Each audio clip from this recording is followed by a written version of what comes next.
The next frontier for wearables might just be your fingers. The smart rings are coming for us, with Samsung's Galaxy Ring being one of the latest entrants into the space.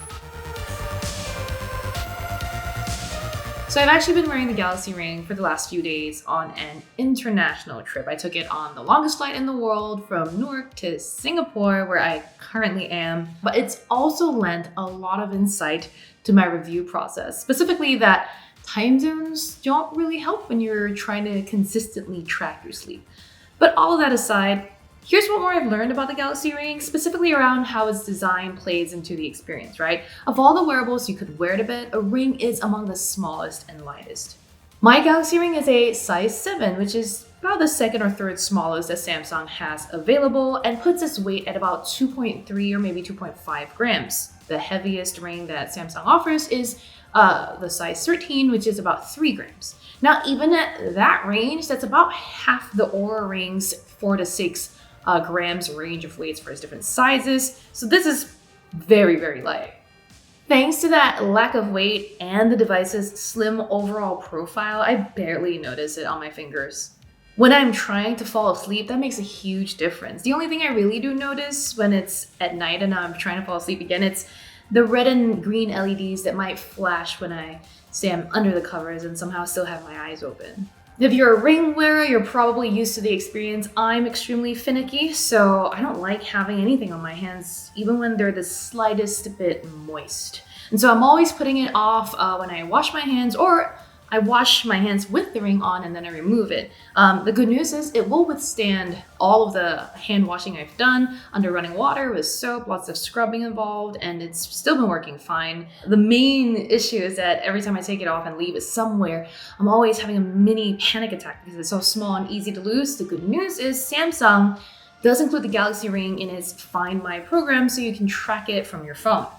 The interface is pretty familiar if you've ever used Samsung's or even Apple's Find My service before. The main difference is that you can't get it to play a sound to alert you to its location. You can only really get it to flash its lights, which won't be helpful if you're not even within sight of the thing or you're not already sort of looking in the general direction. The reason it can't make a sound is because it doesn't have a speaker on board. And this thing is so small, Samsung probably couldn't squeeze something extra on it anyway. And therefore, there is kind of an absence of features here. But that's a compromise I'm willing to make for something that's this small and this comfortable. Plus, what Samsung does offer here, I think is pretty good for a basic health tracker. But what sensors does the Galaxy Ring have on board? Well, in addition to those red and green LEDs I mentioned just now, there's also a skin temperature sensor, an accelerometer, and a PPG sensor, very similar to what the Oura Ring has. With all of those sensors, the best insight that Samsung can deliver to you really is about your heart health as well as your sleep. We've come a long way since the first mainstream sleep tracking device hit the market. It's years now. And in addition to sleep time and sleep duration, we can now learn about our sleep stages. That's basically almost a table stakes sort of feature by now. In the early days of the implementation, people like Fitbit or Garmin could just tell you what sleep stages you were in, but didn't really inform you more about how much time spent in each stage and how that translates to your overall health. I am happy to report that with the Galaxy Ring, Samsung Health is actually pretty informative. I always see kind of not only the amount of time I've spent in REM or deep sleep, but also how I compare to people or whether it's enough. Not only that, Samsung Health also tells me what time spent in each stage is helping my body do. Now, I've had a pretty hectic few days, so pardon the results here. And as with most wearables that track your health and fitness, the data here is really helpful over a longer term that's, say, 30 days or more. I've only worn this thing about 2 weeks now. It's hard to say if the skin temperature detection, for example, that tells me my highest temperature and lowest temperature every night is going to yield something useful. I'd also have to wait for a few more days just to see if the cycle tracking or prediction feature is accurate, but right now, given that I've been wearing it for so long, it's at least able to sort of guess when it thinks my next period is happening.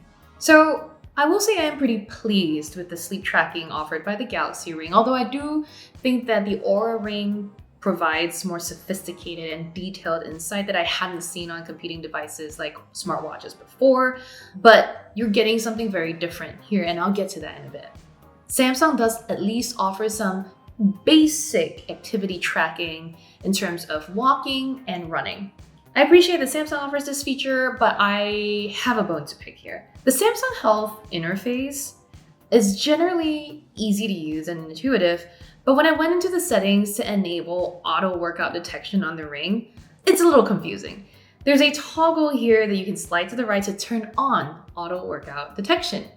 You would think that just sliding that switch to the right would mean you were done, but no, you actually have to tap into the activities tracked sort of menu and then slide individual toggles for walking and running to the right. It still does track as long as you have that overall switch turned on, but you'll need to enable certain little features like tracking your GPS and knowing where exactly you were walking. Those are things you need to delve deeper into the settings to do. It's just so confusing though, Samsung. Why not just make it easier? Don't put the switch on that main menu if you don't want people to turn it on, you know? Once I got that out of the way though, I was very happy to see every little walk that I took show up on the Samsung Health workout page. And so every walk, whether it's a half a mile or a quarter of a mile, would show up with my heart rate as well as the speed at which I was walking, which is a nice little nugget of information that the Apple Watch workouts feature doesn't actually include. Samsung, like Aura, like Fitbit, like the Pixel Watch, like pretty much every non-Apple device out there right now, tells you what your readiness score is. All of these companies calculate this number by taking your rest time, which is derived from how much time you spend asleep and that sort of stuff, your sleep score basically, and then measuring it against the level of activity you had the day before.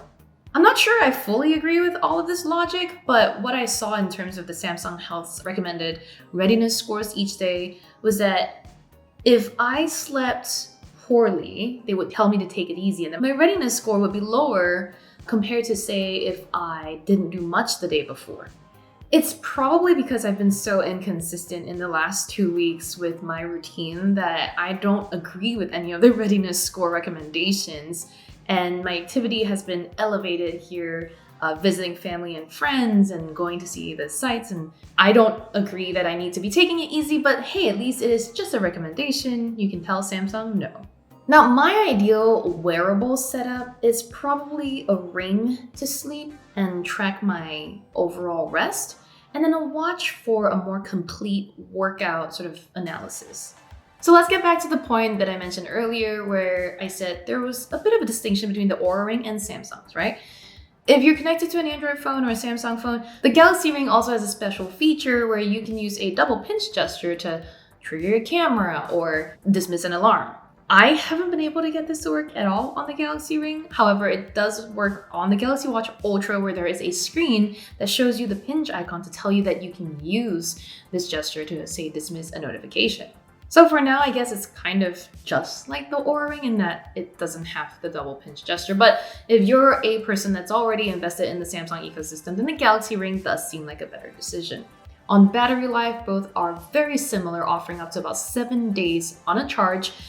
Though for the Samsung Galaxy Ring, if you get up to a bigger ring size, you might get an extra day or two. So far, that has mostly aligned with my experience. The first 5 to 6 days that I had the ring, it went from 0 to about 15%. I charged it back up to 99%, hopped off on my flight, and today, about 5 to 6 days later, it's sitting at about 35%. So we're really going to have to give it down to 0 to say it lasts 7 days. The good news is the 18 milliamp hour battery doesn't take too long to charge. I put it in the case for about 2 minutes and it went up 2%. Samsung does say that charging the Galaxy Ring in its case for about 30 minutes will get you up to 40%, which is at least 2 to 3 days. So that's not so bad. The Oura Ring starts at $299 and requires about $5 a month subscription to access all of its features. The Galaxy Ring, meanwhile, starts at $400, but that's a one-time fee and you don't need to pay extra to access Samsung Health. Now, I know from talking to a lot of people in my social circles that they were intrigued by the Oura Ring, but they never wanted to pay that monthly fee. So with Samsung coming into the space and providing some much-needed competition, maybe we'll see smart rings really take off. But for the Galaxy Ring to truly challenge the Oura, it must first get the basics right. So once again, I have to say, that the Galaxy Ring is a very basic device. All of its features are mostly things you can't see or touch. It's just sitting there tracking your heart rate, your sleep, and some of your activity. And whether that's worth $400 is up to you. As a contender to the Oura Ring, Samsung still has a ways to go before it fully understands this space and can better implement some features and make better sense of the data it's actually gathering. For now, if you were curious about a health tracking device that's low profile like the Galaxy Ring, it is worth considering.